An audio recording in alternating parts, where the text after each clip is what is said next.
Good morning. I'm Harley Schlanger from the LaRouche Organization with your daily video update for April 21st, 2022. We're going to take a look today at the glimpse of reality which is striking Western leaders as they're gathering in Washington for their annual spring meeting of the International Monetary Fund, World Bank, and the G20 finance ministers. After reassuring us for months that inflation is transitory, their crack team of economists is now acknowledging that there's runaway inflation hitting Europe and especially hitting the poorer countries of the world. The wheat prices are up 20% in March. German producer prices year on year from March 2021 to March 2022, producer prices are up 31%. Energy price up 83.8%. It cost me 115 euros to fill up my car today at the gas station. And it obviously means I'm going to be doing more walking and bike riding because people can't afford to use their automobiles. This is part of the Green New Deal, part of the price inflation that's been forced on them by shutting off supplies of energy coming from Russia. But it's going to get worse, as they admit it, especially with food and energy prices. Now, the same economists from the IMF admitted that 1.7 billion people on the planet are going to face a severe crisis in the year ahead, including hunger and starvation. And there are horror stories emerging over the panic over food and medical supply shortages in many countries. One prominent country, as an example, is Sri Lanka, which is headed toward default, which means they won't be able to afford the food and medical supplies necessary to sustain their population. But this is just the first of many of the poor and debtor nations that's heading toward default. The World Bank identified close to 60 nations headed in this direction, one of which, by the way, is Ukraine. And these countries, as they head toward default, will be put under the control of the International Monetary Fund economists, who will tell them how to cut their costs by not importing food, not importing medicine, and by selling off more of their product to gain money to pay the debt. Debt comes first for these bloodsuckers. That's the policy of the International Monetary Fund, called Structural Adjustment Plan. And SAP are the initials, and you're a SAP if you go along with it. Now, this is one of the reasons why there's a realignment taking place in the world on economic policy. The IMF officials are watching out of the corner of their eyes the emergence of a potential new financial economic system, which is based on a rejection of the Western transatlantic City of London policies represented by the IMF and the World Bank, and moving toward a potential pro-growth alliance centered around Russia and China, and the possibility of a move to a new financial system, a new currency based not on the speculative needs to sustain a debt bubble, but on the need to sustain a population which is in desperate need of food and energy. Now, this watching out of the corner of their eyes, listen to this quote from the new chief economist of the IMF, Pierre-Olivier Gourinchas. He assured the assembled officials that he does not expect at the moment many countries to, quote, make the choice that their future lies in jumping to the other side, unquote. What's the other side?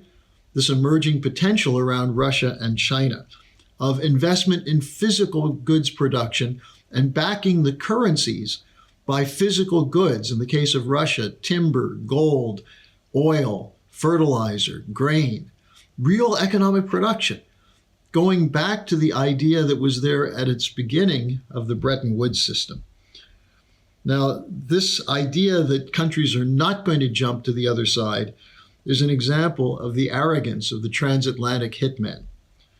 Now, trying to make sure that no one will jump, they're not going to improve the economic policies that will take care of the needs of populations, but by increasing sanctions against Russia to bring the Russian economy down to its knees, to destroy Putin, to create a basis for regime change in Russia. That's the whole point of the sanction policy. That's the point of the Ukraine war. Why do they continue to pour money into arms for Ukraine when it's a hopeless case? Because they want to drain Russia. Now, Gurichas said that the sanctions have already delivered a, quote, sizable shock, unquote, to Russia. And it will, quote, hurt even more if the sanctions are escalated, unquote. And we hear from U.S. Treasury officials and others, including Biden, that more sanctions are coming. Now, in this context, the G20 finance ministers, who are also meeting, staged an impotent anti-Russian protest led by U.S. Treasury Secretary Janet Yellen. She led a walkout when the Russian finance minister addressed the session. There had been an attempt to expel the Russians, but that fell short. It never really succeeded. So she was joined by Federal Reserve Chairman Jerome Powell. I'm sure they really missed his sage advice.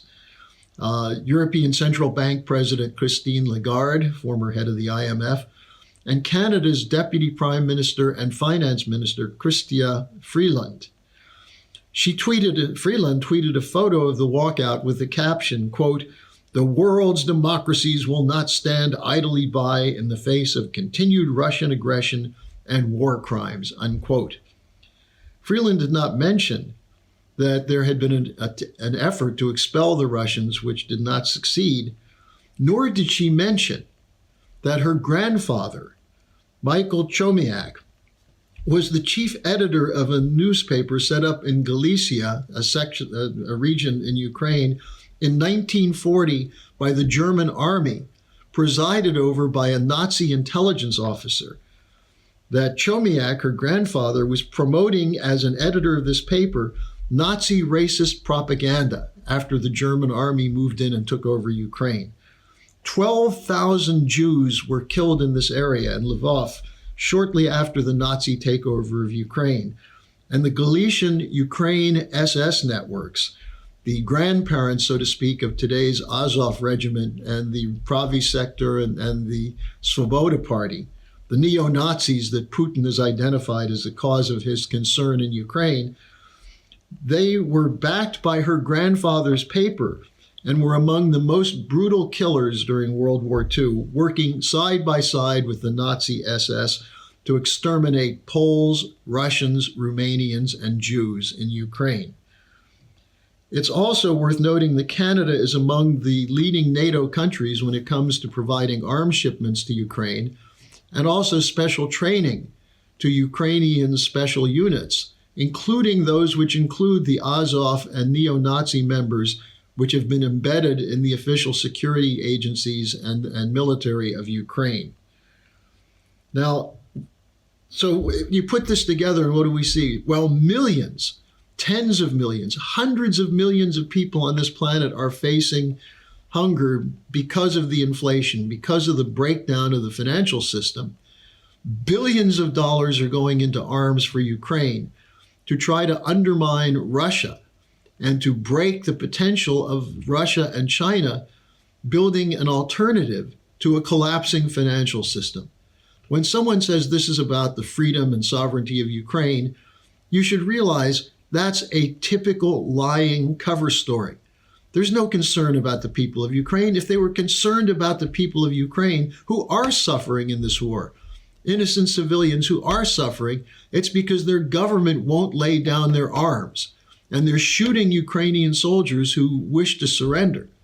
And they're being propped up by the corrupt cabal of NATO and U.S. officials who are saying to the Ukrainians, fight to the last man, we need to bring down Putin. That's where we stand today when we're looking at this situation. There is an alternative.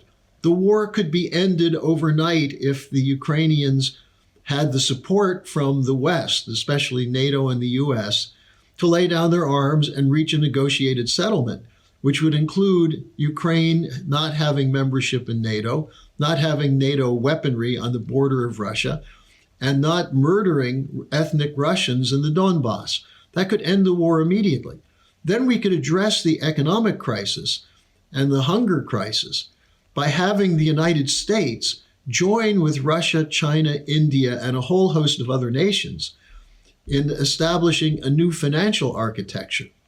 This is what the Schiller Institute is fighting for, a new financial architecture and a new strategic architecture to end the fighting and to recognize that we are one humanity who reside in different nations, and each nation has a right to its sovereignty. But no nation has a right to its sovereignty in order to oppress another nation, as NATO and the United States is doing right now. So let me conclude then by urging you to go to the webcast I did yesterday with Helga Zepp-LaRouche at schillerinstitute.com, where she discussed these issues and where we're headed now that we have had our conference on April 9th, where the world is heading and how this realignment is shaping up. And let me just give you some advance notice. There will be no update tomorrow as I have other things I have to do, but I will be back Monday. And if something big happens over the weekend, maybe we can have an update on Saturday or Sunday. So thanks for joining me. Spread the word around. You don't have to submit to the New World Order of the City of London and Wall Street. We have the potential to build a just system in which every sovereign nation state can act in the interests of their people in cooperation with every other sovereign nation state.